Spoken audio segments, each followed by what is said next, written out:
کرنی یہ گفتار آزائے مجالس الاما، اقبال بھی کان پکڑتا ہے الاما، اور یہ بھی ایک سرمایہ داروں کی ہے جنگ زرگری، خواب سے بیدار ہوتا ہے ذرا محکوم اگر، پھر سلا دیتی ہے اس کو حکمراں کی ظاہری۔ ایک غریب اٹھتا ہے اپنا حق مانگنے کے لیے، کوئی آدمی 500 روپے کا شیمپو اگر استعمال نہیں کرتا تو کیا اس کی زندگی نہیں گزرے گی؟ سودی نظام معیشت ہے، اس میں خیر نہیں ہے مسلمان، اگر کو خیرہ کرتی ہے چمک تہذیب حاضر کی۔ اقبال کہتا ہے یہ سنائی جھوٹے نگوں کی رضا کاری ہے۔ السلام علیکم ناظرین، میں ہوں جبران عباسی اور آپ دیکھ رہے ہیں الحبیبی ٹی وی۔ جیسا کہ آپ کو معلوم ہے کہ بڑھتی ہوئی مہنگائی نے عوام کا جینا مشکل کر دیا ہے، عوام خودکشیاں کرنے پر مجبور ہے۔ اسی کے برعکس ہمارے حکمرانوں کی عیاشیاں، ہمارے ٹیکسوں سے ان کی نسلوں کی عیاشیاں ختم نہیں ہو رہی۔ اس مہنگائی کے حوالے سے آج ہم بات کریں گے۔ اسی سلسلے میں ہمارے ساتھ موجود ہیں خطہ کوثر کی ایک عظیم علمی شخصیت مفتی نذیر احمد العباسی صاحب کو پروگرام میں خوش آمدید کہتے ہیں۔ مفتی صاحب، ہم آپ سے جاننا چاہتے ہیں کہ مہنگائی اور بگڑتی ہوئی معاشی صورتحال کے اسباب کیا ہیں؟ بسم اللہ الرحمن الرحیم۔ میں آپ تمامی حضرات کا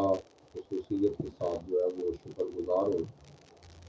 یہ الحبیبی ٹی وی کے جو ماہرین ہیں اور جو حضرات ہیں، یہ کائے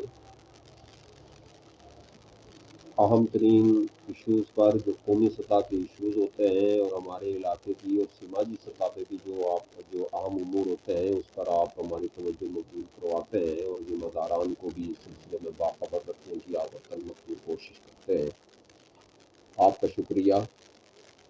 دوسری گزارش یہ ہے کہ جو آپ کا سوال ہے یہ بڑا اہم ہے کہ اس وقت جو مہنگائی کی جو صورتحال ہے اور بگڑتی ہوئی جو معاشی صورتحال ہے وہ بڑی تشویشناک ہے، اور ہمارا ہمیشہ سے یہ موقف رہا ہے اور ہم یہ ہمیشہ منبر و محراب پہ ہر مذہبی اور غیر مذہبی، کیونکہ ہم نے اپنے اپنے پلیٹ فارم بنائے ہوئے ہیں، ہم ہر جگہ پر جا کر یہ بات کرتے ہیں کہ جب تک یہ قوم 100% ظاہر و باطن سے پوری استقامت کے ساتھ رسول اللہ کے دین کی طرف یہ قوم جس وقت تک متوجہ نہیں ہوتی، اس وقت تک یہی صورتحال رہے گی۔ تو میں آپ کو تھوڑی سی اس بات کو کھول دوں کہ یہ معاشی جو صورتحال ہے اس سلسلے میں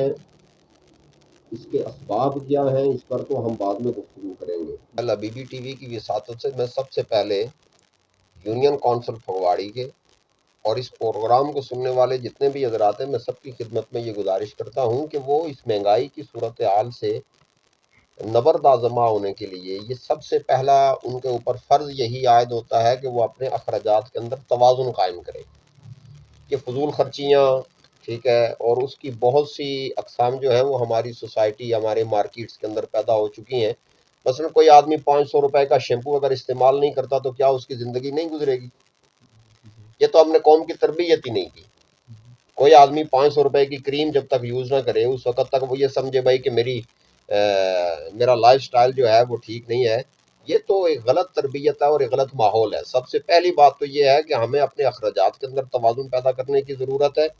اور فضول جتنی بھی چیزیں ہیں ہماری سوسائٹی میں، وہ انفرادی زندگی میں ہیں یا اجتماعی زندگی میں ہیں، جتنی بھی ہیں ان تمام کو ایک صفحے کے اوپر تحریر کر کے ان کو کنڈم کر دیا جائے، ان کے اوپر آپ خط تنسیق کھینچ دیں کہ یہ چیزیں آج کے بعد ہم اپنی عملی زندگی میں نہیں لائیں گے۔ سب سے پہلی بات تو یہ ہے۔ دوسری بات یہ ہے کہ میں اس بات پہ بھی بہت زیادہ فوکس کرتا ہوں کہ ہمارے ہاں ختم سوئم کی، ختم چیلم کی اور دیگر جتنی بھی تقاریب ہوتی ہیں ہمارے علاقے میں، وہاں پہ بھی نمود اور نمائش کا عنصر جو ہے وہ بہت سی جگہوں پر زیادہ دیکھنے میں آتا ہے۔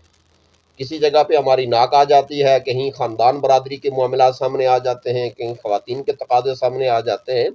اس کا بہترین حل یہ ہے کہ آپ اپنے ایصال ثواب کی تقاریب اگر رکھنا چاہتے ہیں تو یہ ضروری نہیں ہے کہ آپ 50,000 روپیہ اپنے گھر کے اندر ہی لگائیں، آپ 10,000 روپیہ خرچ کریں اور آپ کی قریبی کوئی جامع مسجد ہے یا چھوٹی مسجد ہے، اس مسجد کے نمازیوں کے اندر بیٹھ کے آپ دعا کی تقریب کر لیں، آپ چیلم کی محفل کر لیں۔ یہاں پہ ہم نے کئی جامع مسجد امام نورانی میں اس نوعیت کے پروگرامز کیے ہیں یہاں پہ، اور یہ کرنے کا بنیادی مقصد جو ہے وہ صرف اور صرف یہی ہے کہ اس ہوش ربا مہنگائی کے اندر لوگ جو ہیں وہ صرف اپنی ناک بچانے کے لیے اپنی سب کچھ لٹوا رہے ہیں، ٹھیک ہے، اپنی عزت گنوا رہے ہیں، اپنی حرمت گنوا رہے ہیں، اپنے آپ کو بیزی کر رہے ہیں، اپنے بچوں کا مستقبل گنوا رہے ہیں، خدا را میں ایک مذہبی منصب پہ ہوں اور میں یہ ریکویسٹ کرتا ہوں اس پروگرام کی وساطت سے کہ یہ اس نوعیت کے جتنے بھی اقدامات ہیں ان کو آپ باؤنڈ کر دیں اور ان کو مساجد کے اندر لے آئیں، اور وہاں گھروں کے اندر جو آپ پروگرام کرتے ہیں ان کو وہاں پہ بالکل ختم کر دیا جائے۔ اب یہاں پہ سوال آپ کے ذہن میں یہ آئے گا کہ گھروں میں خواتین بھی ہوتی ہیں، میں یہ کہوں گا کہ خاتون معلمہ کا وہاں پہ اہتمام کریں، گھر میں ایک دیگ وہاں چاولوں کی آپ پکا لیں، جو خواتین کو درس قرآن دے، وہ وہاں پہ وہ خواتین دعا کر لیں، آپ یہاں پہ دعا کر لیں مسجد میں آ کے، جو ایک جائز طریقہ کار ہے۔ اب اس کے اسباب کے اوپر جس طریقے سے آپ نے گفتگو کی ہے کہ اس کے اسباب کیا ہیں، ڈیفینیٹلی ایک بڑی طے شدہ بات ہے کہ یہ جو سودی نظام معیشت ہے اس میں خیر نہیں ہے مسلمان کے لیے، یہ ایک طے شدہ بات ہے۔ مسلمان کے لیے جب شریعت نے اس کو ناجائز قرار دیا، حل اللہ البیع وحرم الربا، مسلمان کے لیے بے حلال ہے اور مسلمان کے لیے سود حرام ہے۔ جب یہ رسول اللہ کی شریعت نے اور قرآن مجید کی نص کے اندر موجود ہے کہ وہ حرام ہے، پھر ہم اسے اختیار کر کے ہم کس طریقے سے یہ توقع رکھ سکتے ہیں کہ ہماری معیشت بہتر ہوگی؟ پہلی بات تو یہ ہے کہ قوم کی جو سودی نظام معیشت ہے اس سے جان چھڑائی جائے، یہ پہلی بات۔ اب کون جان چھڑائے گا یہ بھی ایک بڑی تفصیل والی بات ہے۔ سرور کائنات فخر موجودات صلی اللہ تعالی علیہ وسلم کے ایک نہیں 20 فرامین مبارکہ ہیں۔ حضور صلی اللہ علیہ وسلم نے فرمایا سود کا ایک درم کھانا، سود کا ایک درم کھانا 36 مرتبہ زنا کرنے سے زیادہ بڑا گناہ ہے۔ اب جب قوم کو ہم نے اویئر ہی نہیں کیا، قوم کو ہم نے آگاہ ہی نہیں کیا، اور قوم کو ہم نے اپنا ویژن ہی نہیں بتایا کہ یہ جس سودی نظام معیشت کے تحت تم اپنی ترقی کے خواب دیکھ رہے ہو یہ صرف جھوٹ ہے۔ اقبال نے کہا تھا نظر کو خیرہ کرتی ہے چمک تہذیب حاضر کی۔ اقبال کہتا ہے یہ صنائی جھوٹے نگوں کی رضا کاری ہے۔ یہاں پہ جو نگینے ہیں نا یہ جھوٹے ہیں، اصل نگینہ اگر دیکھنا ہے، اصل ترقی اگر دیکھنی ہے تو وہ رسول اللہ صلی اللہ علیہ وسلم کے عطا کردہ نظام مصطفیٰ صلی اللہ علیہ وسلم کے اندر ہی ہے۔ اس کے اسباب ظاہر ہے ڈیفینیٹلی وہی بات ہے کہ ہمارے سر پر جو لوگ مسلط ہیں گزشتہ 75 سال سے، میں ان کی تاریخ بھی آپ کے سامنے رکھوں گا، اور وہ بڑی وحشتناک تاریخ ہے جو لوگ ہمارے سروں پر مسلط ہیں۔ عوام سے ٹیکس لیا جاتا ہے، عوام سے پیسے لیے جاتے ہیں، بجلی کا بل آپ دیکھ لیں، گیس پٹرول آپ دیکھ لیں، دیگر جتنی بھی چیزیں ہیں آپ مارکیٹ کے اندر آپ چلے جائیں، ہزاروں روپے ٹیکسز کی مد کے اندر وہ اس غریب قوم سے وصول کیے جاتے ہیں، اور وہ جاتے کہاں ہیں؟ وہ اشرافیہ کی تجوری میں جاتے ہیں، وہ لوگ عیاشی کرتے ہیں۔ اقبال نے کہا تھا تاج پہنایا ہے کس کی بے کلاہی نے اسے، کس کی عریانی نے بخشی ہے اسے زریں قبا۔ اقبال کہتا ہے اس کے سر پہ جو تمہیں تاج نظر آ رہا ہے، ان کی لمبی لمبی لینڈ کروزر تمہیں نظر آ رہی ہیں، ان کی گاڑیاں نظر آ رہی ہیں، ان کی خوابگاہیں نظر آ رہی ہیں، ان کی آرام گاہیں نظر آ رہی ہیں، ان کے بینک بیلنس چیک کر کے دیکھ لو، ان کی عیاشیوں کے ہزاروں سامان پاکستان میں بھی اور پاکستان سے باہر جاتے ہیں تو ان کے ناز نخرے اور بڑھ جاتے ہیں۔ یہ مخصوص سیاسی خاندان جو پاکستان کی سیاست پر قابض ہیں، یہ چور ہیں، یہ ڈاکو ہیں، یہ بدمعاش ہیں۔ اقبال کہتا ہے تاج پہنایا ہے کس کی بے کلاہی نے اسے، کس کی بے کلاہی نے اسے تاج پہنایا ہے اور کس کی عریانی نے بخشی ہے اسے زریں قبا۔ کون ننگا ہوا اور ننگا ہو کے اس کو زریں قبا دی؟ اقبال کہتا ہے اس کی آب لالگوں کی خون دہقاں سے کشید، تیرے میرے کھیت کی مٹی ہے اس کی کیمیا۔ یہاں تو اسباب کی بات میں نے کھلی کلیئر کر دی، یہ ہیں اس کے اسباب۔ آپ کیا سمجھتے ہیں کہ سنگین معاشی بحران سے کیسے نکلا جا سکتا ہے؟ ماشاءاللہ دیکھیں، میں جس طرح پہلے عرض کر چکا ہوں کہ پہلی بات تو یہ ہے کہ ہمیں یہ جو سیکولرزم کے دلدادہ لوگ ہیں، جھوٹے ہیں، فراڈی ہیں، بے ایمان ہیں، مکرو چہرو والو ہیں، ان لوگوں کی یہ جو مکرو پن قوم کے ساتھ 75 سال سے چل رہا ہے نا، قوم اس بات کو سمجھے کہ یہ جھوٹے لوگ ہیں۔ میں آج کے اس الحبیبی ٹی وی کے اس پروگرام میں آپ کو مستند دلائل کے ساتھ، تاریخی شواہد کے ساتھ میں آپ کو یہ بات بتا رہا ہوں۔ اور پاکستان کی منصب اقتدار پہ ایک شخص بطور وزارت عظمیٰ کے منصب پہ فائز رہا، اس شخص کا نام ہے سید یوسف رضا گیلانی۔ یہاں وزیر خارجہ ایک رہا جس شخص کا نام ہے شاہ محمود قریشی، یہاں ایک اور وزیر خارجہ رہا اس کا نام ہے خورشید احمد قصوری، یہاں ایک اور شخص وزارت داخلہ کے منصب پہ فائز رہا، اس شخص کا نام ہے چودھری نثار علی خان۔ میں بڑی ذمہ داری سے بات کر رہا ہوں، مجھے پتا ہے جو لوگ سننے والے ہیں اور مجھے پتا ہے اس کا ری ایکشن کیا ہوگا، لیکن میں حوالے کے ساتھ میں بات کروں گا۔ ہم اپنے نوجوان کو یہ سمجھانا چاہتے ہیں، یہ جن کے نام میں نے بیان کیے ہیں، ایک نہیں اس طرح کے 10 افراد آپ کو اور مل جائیں گے، اس طرح کے 10 افراد آپ کو اور مل جائیں گے،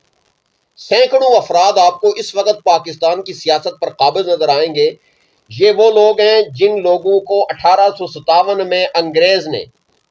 ان کے لیے ماوار مقرر کیا، ان کے لیے وظائف مقرر کیے، ان کے آباء و اجداد کے لیے، اور یہ لوگ مخبری کر کے مجاہدین اسلام کا قتل عام کرواتے رہے۔ یہ ڈاکٹر تراب الحسن صاحب ہیں قائد اعظم یونیورسٹی کے، انہوں نے ایک کتاب ایک لکھی ہے، the war and the independence of 1857 کی جنگ آزادی کے عنوان سے انہوں نے یہ باتیں لکھی۔ انہوں نے ایسے ہوش ربا انکشافات کیے ہیں، میں اللہ کی بارگاہ میں دعا کرتا ہوں یا اللہ یہ جو لوگ ہمارے سروں پر مسلط ہیں، ہماری قوم ان لوگوں کے آباء و اجداد کو جانچے، تاریخ کے اوراق پہ دیکھے کہ یہ لوگ کس کردار کے حامل رہے۔ 1857 کی جنگ آزادی میں علماء کی مخبری کرتے رہے ہیں چودھری شیر محمد خان، یہ چودھری نثار صاحب کے دادا جان کا نام ہے۔ انگریز نے اس آدمی کو 3000 روپے ماہوار وظیفہ بھی متعین کیا اور اس کو ریونیو کا چیف بھی بنا دیا۔ شاہ محمود قریشی صاحب کی آپ تاریخ پڑھ کے دیکھیں، یوسف رضا گیلانی صاحب کی تاریخ آپ پڑھ کے دیکھیں، حامد ناصر چٹھا کی تاریخ آپ پڑھ کے دیکھیں، آپ کے ہوش اڑ جائیں گے۔ آج انہی کی اولادیں 75 سال سے اس پاکستان کی منصب اقتدار پر قابض ہیں، اور یہ جھوٹ، بے ایمانی، دجل، مکر اور فریب کی بنیاد پہ یہی لوگ جھوٹی جمہوریت کے نام پر یہ لوگ اس قوم کے سر کے اوپر مسلط ہیں، اور قوم کے ٹیکس سے یہ لوگ عیاشیاں کر رہے ہیں۔ یہ بات میں علماء سے بھی یہ بات کہوں گا، علماء اپنے مطالعے کے اندر وسعت پیدا کریں، ان لوگوں کی مکرو تاریخ قوم کے سامنے آنی چاہیے، ان لوگوں کا 75 سال کا مکرو کردار اس قوم کے سامنے بیان ہونا چاہیے، اور یہ کسی سکول یونیورسٹی میں بیان ہوگا اس کا کوئی فائدہ نہیں ہوگا، یہ ممبر و محراب پہ بیان ہوگا تب اس کا کوئی فائدہ ہوگا۔ اس کی وجہ یہ ہے کہ سرور کائنات صلی اللہ علیہ وسلم کے عطا کردہ اس منصب، یعنی مسجد میں بیٹھ کے جو آدمی جمعے کا واعظ کرتا ہے نا، وہ اپنے باپ دادا کی ورثے میں نہیں بیٹھا ہوتا، وہ تو رسول اللہ کی نیابت میں بیٹھا ہوتا ہے۔ رسول اللہ کے نائب ہونے کی حیثیت سے وہ بیٹھ کے جب قوم کو بتائے گا نا تو قوم پھر اس پر یقین بھی کرے گی، ٹھیک ہے؟ یہ مکرو اور گندے کردار کے حامل لوگ ہمارے سروں پر مسلط ہیں، یہ اہل اقتدار ہیں، اور اس سے بڑھ کر ابھی چونکہ وقت آپ کے پاس بھی بڑا مختصر ہے، میں آپ کو اگر یہ بات بتاؤں تو آپ کے ہوش اڑ جائیں۔ قوم کمپین کر رہی ہے، نوجوان کمپین کر رہے ہیں، کبھی کسی ایک سیکولر کے پیچھے بھاگ رہے ہیں، فلاں کتا ہے، فلاں فلاں ہے، فلاں فلاں ہے، ہم ترقی لے کے آئیں گے، ہم یہ سہانے خواب اس قوم کو دکھا کر اقبال نے بڑا درد اس قوم کے سامنے رکھا۔ اقبال کہتا ہے گرمی یہ گفتار اعضائے مجالس الاما، اعضائے مجالس کی گرمی یہ گفتار دیکھو، گرمی یہ گفتار، یہ سڑکوں پہ کھڑے ہو کے نعرے لگاتے ہیں کہ ہم تمہیں ترقی دیں گے، یہ چوکو چوراہوں پہ کھڑے ہو کے اجتماع عام سے خطاب کرتے ہیں مکرو چہرے والے لوگ، گندے کردار کے لوگ۔ گرمی یہ گفتار اعضائے مجالس الاما، اقبال بھی کان پکڑتا ہے الاما، اور یہ بھی ایک سرمایہ داروں کی ہے جنگ زرگری، خواب سے بیدار ہوتا ہے ذرا محکوم اگر، پھر سلا دیتی ہے اس کو حکمراں کی ظاہری۔ ایک غریب اٹھتا ہے اپنا حق مانگنے کے لیے، وہ کہتا ہے میرے بچے بھوکے مر رہے ہیں، وہ کہتا ہے میں نے بجلی کا بل دینا ہے، وہ کہتا ہے میں نے گیس کا بل دینا ہے، وہ کہتا ہے میرے یوٹیلیٹی معاملات نہیں چل رہے۔ اقبال کہتا ہے وہ اپنا حق لینے کے لیے جب نکلتا ہے تو وہ جو اہل اقتدار ہیں وہ اپنے کسی کارندے کو بھیج دیتے ہیں اسے تسلی دینے کے لیے، خواب سے بیدار ہوتا ہے ذرا محکوم اگر، پھر سلا دیتی ہے اس کو حکمراں کی ظاہری۔ اقبال کہتا ہے سروری زیبا فقط اس ذات بے ہمتا کو ہے، حکمراں ہے ایک وہی باقی بتان آزری، از غلامی فطرت آزاد را رسوا مکن، تا تراشی خواجائے از برہمن کافر تری۔ یہ اس قوم کو کس طرف تم لے کے جا رہے ہو؟ 75 سال سے قوم کی معیشت کے ساتھ جو لوگ کھیل رہے ہیں، ان کے فورن کے اندر جا کر ان لوگوں کی جائیدادیں چیک کریں، ان کے جزیرے آپ چیک کریں، ان کی ملیں چیک کریں، ان کی فیکٹریز آپ چیک کریں، اور دہاڑی دار بیچارہ غریب مزدور آدمی وہ بمشکل اپنے بچوں کا راشن پورا کر رہا ہے۔